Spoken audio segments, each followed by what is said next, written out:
Hello students, अस्सलाम वालेकुम। उम्मीद है आप सब खैरियत से होंगे। हमने फर्स्ट ईयर मैथमेटिक्स के लास्ट लेक्चर में एक्सरसाइज 7.2 के क्वेश्चन नंबर 9 तक कंप्लीट कर लिए थे। आज हम मज़ीद 3 क्वेश्चंस करने के लिए जा रहे हैं। Question number 10, question number 11 and question number 12। देखते हैं कि क्वेश्चन नंबर 10 में हमसे क्या पूछा जा रहा है।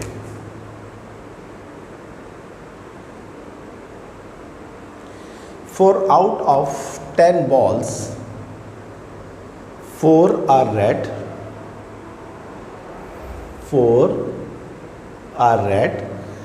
some are green and the rest are of different colors. If the balls can be arranged in 6,300 ways, find the number of green balls. Student, ये कह रहा है कि हमारे पास टोटल 10 बॉल्स हैं। टोटल हमारे पास 10 बॉल्स हैं, उसमें से हमारे पास 4 जो हैं वो रेड हैं। 4 आर रेड। 10 में से 4 जो हैं वो लाल रंग की हैं, रेड कलर की हैं। सम आर ग्रीन, कुछ ग्रीन कलर की भी हैं। And the rest are of different colours, और जो बाकी हैं वो किसी और कलर की हैं। अब वो कहता है कि अगर बॉल्स को अरेंज किया जाए, सारी बॉल्स को, और अरेंज करने पर जो टोटल वेज बनते हैं वो बनते हैं 6300 वेज, तो कहता है find the number of green balls. तो अब इस सवाल में आपको परम्यूटेशन गिवन है, आपको ऑब्जेक्ट की वैल्यू निकालनी है। और क्योंकि कुछ रेड हैं, कुछ ग्रीन हैं, कुछ अदर कलर्स की है, तो हम जानते हैं कि 4 रेड का मतलब है रिपीट हो रहा है। रिपीट होने के लिए, रिपीट जब हो रहा होता है तो हम ये चीज़ इस्तेमाल करते हैं, NPR बराबर है n factorial upon r factorial into s factorial into t factorial. ये फॉर्मूला हम यूज़ करते हैं। NPR इसमें हमें दिया हुआ है, टोटल नंबर ऑफ वेज इसमें हमें दिए हैं 6300। तो यहाँ लगा दें 6300 is equals to n factorial का मतलब क्या होता है, टोटल। टोटल हमारे पास कितना है 10, यह आ गया 10 फैक्टोरियल अपॉन, बल्कि 1 मिनट इसको मैं थोड़ा सा और सेट कर दूं, NPR। लेट सपोज R हमारे पास, बल्कि R को ऐसे ही रखें, n फैक्टोरियल ऐसे ही रखें। ये लिखा हुआ है R फैक्टोरियल। R फैक्टोरियल का मतलब है हमारे पास 4 फैक्टोरियल। सही है जनाब। S फैक्टोरियल को हम बोल देते हैं ग्रीन बॉल्स। S माने ग्रीन बॉल्स, और T को छोड़ दीजिए क्योंकि हम सिर्फ ग्रीन बॉल पे फोकस कर रहे हैं। NPR हमें दिया हुआ 6300 is equals to n factorial, total factorial कितना है 10 फैक्टोरियल। 4 फैक्टोरियल क्यों आया, क्योंकि रेड बॉल 4 है और ग्रीन फैक्टोरियल, इसकी तो हमें वैल्यू निकालनी है। तो अब आप क्या करें, ये दोनों चीज़ें यहाँ पर डिवाइड हो रही हैं, इसको वहाँ ले जाके मल्टीप्लाई करते हैं। तो ग्रीन फैक्टोरियल आ जाएगा 10 फैक्टोरियल अपॉन, ये नीचे आ जाएगा 6300 मल्टीप्लाई है, पहले से कौन सा मौजूद है 4 फैक्टोरियल। तो ग्रीन बॉल्स फैक्टोरियल हमारे पास, हम इसको कैलकुलेटर से पूरा सिम्प्लीफाई कर सकते हैं। साइंटिफिक कैलकुलेटर आपको बहुत अच्छा आना चाहिए। 6300 डिवाइड बाई 24। तो ये हमारे पास आंसर जो आ रहा है, इस पूरे का जो आंसर आ रहा है वो आ रहा है 24।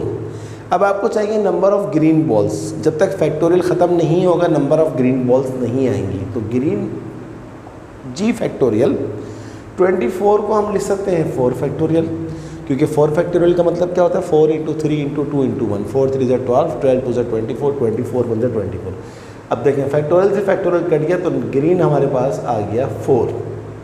तो number of green balls is equals to 4, यही हमारा आंसर है। और यही उसने मांगा था, find the number of green balls. इसका आंसर बुक में भी चेक कर लेते हैं ताकि हमारी सेटिस्फेक्शन हो जाए। क्वेश्चन नंबर क्या था ये 10, यस 4 आ रहा है, बिल्कुल सही है। चलिए अब हम अगला सवाल करते हैं, नेक्स्ट क्वेश्चन। अब हम करते हैं क्वेश्चन नंबर 11। देखते हैं कि क्वेश्चन नंबर 11 में हमसे क्या पूछा जा रहा है। तो ये बहुत छोटा सा सवाल था, बहुत ही आसान था। तो क्वेश्चन नंबर 11 देखिए जनाब, solution. How many natural numbers may be formed by using 4 out of the 5 digits 1, 2, 3, 4, 5 part number 1 कहता है आपके पास 5 डिजिट हैं, इन 5 डिजिट से आप 4 डिजिट नेचुरल नंबर बनाएं। पार्ट नंबर 1 में कहता है if the digits are not repeated in any number, जबकि डिजिट्स रिपीट ना हो तो आपको 4 डिजिट नंबर बनाना है तो 4 प्लेसेस शो कर दें, और इन 5 में से बनाना है और कोई भी रिपीट ना हो तो 5 में से कोई भी एक आ जाएगा फर्स्ट पोजीशन में, बाकी बचेंगे 4 में से कोई भी एक आ जाएगा सेकंड पोजीशन में, बाकी बचेंगे 3 में से कोई भी एक आ जाएगा थर्ड पोजीशन पे, और बाकी बचेंगे 2 में से कोई भी एक आ जाएगा फर्स्ट पोजीशन पे। तो हमारा आंसर क्या आ जाएगा, इन सबको मल्टीप्लाई करते हैं, 5 4 ज़ा 20, 3 ज़ा 60, 2 ज़ा 120, और ये 120 आपका आंसर है। तो मैंने आपसे कहा था ना लास्ट लेक्चर में भी और उससे पहले भी कि वो जो आपने एक्सरसाइज 7.1 में किया था काउंटिंग प्रिंसिपल, वो असल में क्या है, परम्यूटेशन ही है। सही है जनाब। और अगर आप चाहें तो एक चीज़ और मैं आपको बताना चाहता हूँ। ये देखिए, आप सोच रहे होंगे कि सर ने इसको काउंटिंग प्रिंसिपल से करवा दिया, सर इसको फार्मूले से करवाएं। फार्मूले से भी कर सकते हैं।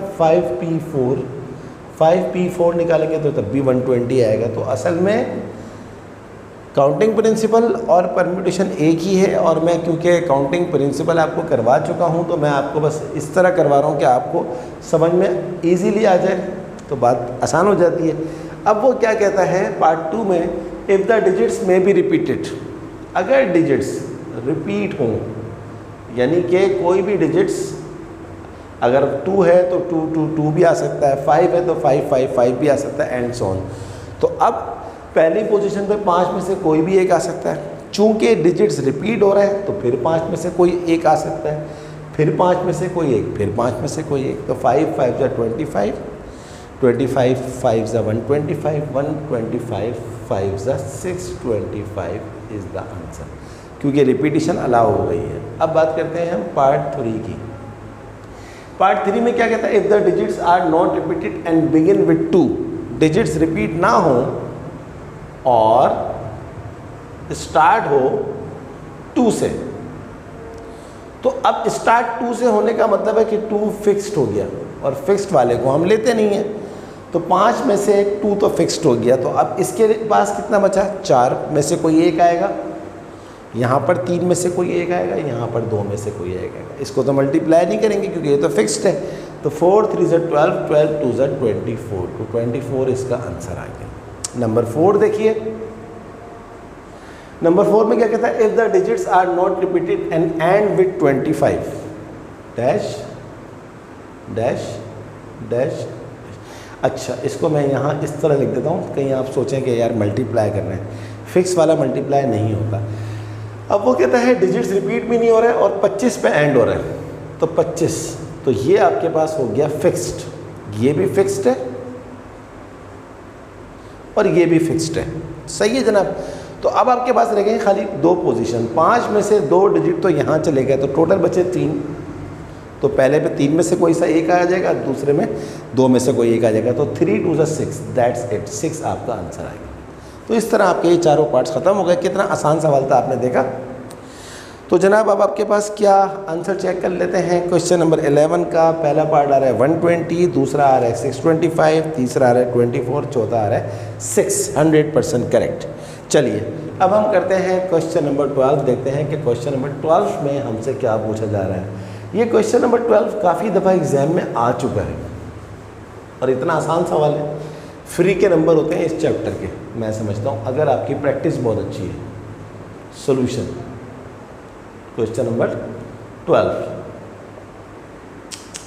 Sorry question number 12, in how many ways can 3 English, 2 Urdu and 2 Sindhi books be arranged on a shelf so as to keep all the books in each language together। देखिए आपके पास 3 सिंधी है, सॉरी 3 इंग्लिश है, और आपके पास 2 उर्दू है, और आपके पास 2 सिंधी है। अब वो कहता है कि तुम इन बुक्स को इस तरह अरेंज करो कि सारी बुक्स एक साथ रखी रहें, यानी कि इंग्लिश, उर्दू और सिंधी, सारी इंग्लिश एक साथ हो, सारी उर्दू एक साथ हो, सारी सिंधी एक साथ हो। अब ये ज़रूरी नहीं है कि पहले कौन सी हो, पहले वो इंग्लिश भी आ सकती है, पहले उर्दू भी आ सकती है, पहली सिंधी भी आ सकती है, बट मिक्सचर नहीं होगा, एक साथ होंगी। तो हम एक काम करते हैं, हम सिंधी, हम उर्दू और हम इंग्लिश को बल्कि ऑर्डर में ले लेते हैं, हम इंग्लिश, हम उर्दू और हम सिंधी को एक ब्लॉक मान लेते हैं।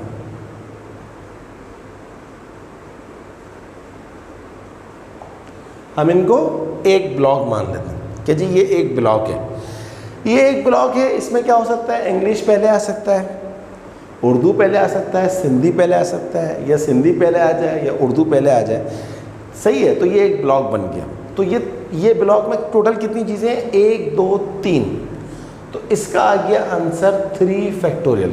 सही है जनाब। अब हम चलते हैं आगे। इंग्लिश खुद तो आगे पीछे हो सकता है ना, ये तो मैंने इनकी सेटिंग बताई है कि जी इंग्लिश, उर्दू और सिंधी आगे आ सकता है, या इंग्लिश आगे आ सकता है, या उर्दू आगे आ सकता है, या उर्दू पीछे आ सकता है। तो इसकी सेटिंग बनी 3 फैक्टोरियल। अब यहाँ पर इंग्लिश खुद भी तो आगे पीछे हो सकती है ना, 3 books count, for example English वाली क्लास 6 की, क्लास 7 की, क्लास 8 की 3 बुक्स हैं, तो इनकी अपना भी तो 3 फैक्टोरियल होगा। इसी तरह उर्दू की अगर 2 बुक्स हैं तो उर्दू आपस में तो सेटिंग बन सकती है। इसी तरह सिंधी की भी 2 बुक्स हैं तो इसकी भी तो आपस में सेटिंग बन सकती है। तो 3 फैक्टोरियल होता है 6, 3 होता है 6, 2 होता है 2, 2 होता है 2। तो 6 6 ज़ा 36, 36 2 ज़ा 72, 72 2 ज़ा 144 हमारा आंसर आ गया। तो ये जो एक ब्लॉक वाली सेटिंग है ये कब होती है, जब टुगेदर वाली बात हो। तो इसका आंसर हमारे पास कितना आ रहा है क्वेश्चन नंबर 12 का, यस 144 आ रहा है। तो स्टूडेंट ये हमने 3 सवाल आज की क्लास में किए। इंशाल्लाह अब हम इस एक्सरसाइज की कंप्लीशन की तरफ जा रहे हैं। Very soon with in 2 lectures इंशाल्लाह मैं कोशिश करूँगा कि अगले 2 लेक्चर्स के अंदर ये एक्सरसाइज कंप्लीट हो जाए, ताकि फिर हम इस चैप्टर की लास्ट एक्सरसाइज कॉम्बिनेशन की एक्सरसाइज ख़त्म करें, ताकि हमारा चैप्टर ख़त्म हो और हम चैप्टर नंबर 8 जो हमारा लास्ट चैप्टर है उस पर चले जाएँ। तब तक के लिए आप इसकी खूब प्रैक्टिस कीजिए। कोई प्रॉब्लम हो कमेंट बॉक्स में बताइएगा, वरना मेरा व्हाट्सअप नंबर आपको स्क्रीन पे नज़र आ रहा होगा। मुझे आप क्वेश्चन जो हैं वो शेयर कर दें तो मैं वो भी सॉल्व कर दूंगा। इसके अलावा आप तमाम बच्चों से रिक्वेस्ट है कि अगर अभी तक आपने मेरे चैनल को सब्सक्राइब नहीं किया है तो उसको ज़रूर सब्सक्राइब कीजिए, और जब आप सब्सक्राइब कीजिए तो बेल आइकन को प्रेस करना नहीं भूलिएगा, क्योंकि जैसे ही मेरी वीडियो अपलोड होगी उसका नोटिफिकेशन आपको मिल जाएगा। मेरी वीडियोस को लाइक करने के साथ साथ अपने तमाम दोस्तों को शेयर करें, जो आपके कॉलेज में पढ़ते हैं उनको भी और जो दूसरे कॉलेजेस में पढ़ते हैं उनको भी। तो स्टूडेंट्स अगली क्लास तक के लिए अल्लाह हाफिज़।